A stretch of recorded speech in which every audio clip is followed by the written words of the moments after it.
আচ্ছা ভাই আমার এখন আমরা দারুম বা শান্তি মাদ্রাসা খোলাসা এবং সারাংশ হিসাবে প্রতি বছর অনেক তালাবা ভারী করি।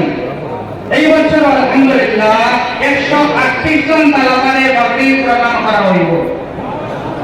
কতজন রে? 138 জন। দৌড়া হাদিস থেকে যারা ভারী হয়েছেন টাইটেল লেখা 60 জন। কত জন? 60 জন।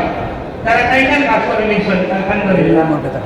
এরপরে যারা মুক্তি চাওয়া আমার বলছেন আমরা শান্তি মাদ্রাসা থেকে এই বছর আলহামদুলিল্লাহ টাইটেল শুরু করেন।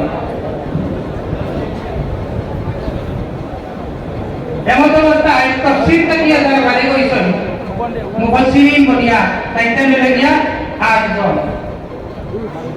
আর কোরআনে কারীমে খুব সুন্দর করিয়া 2 বছর লাগাইয়া টাইটেল পড়া শিখেছেন। তাজবীদ শিখেছেন, কিরাত শিখেছেন, হাদিস বকল বলছেন 7 জন। আর কোরআনে কারীমে হাফিজ বলছেন এই বছর আল্লাহর ফজলে দারুম আশাদি দিয়া 47 জন। যারা এই বাবরি দেওয়া হাফিজারা বেশি বলছেন, কিন্তু যারা দৌড়া দিয়েছেন হাফিজ বনার করে দৌড়া দিয়েছেন দিয়া এখন পুরো হাফিজা হয়ে গেছেন। এইটাই 47 জন হোক মাশাআল্লাহ। ওই টোটাল 138 জন দিয়ে এখন পাবলিক প্রদান করা হইব। আর আপনারা মনে মনে পড়া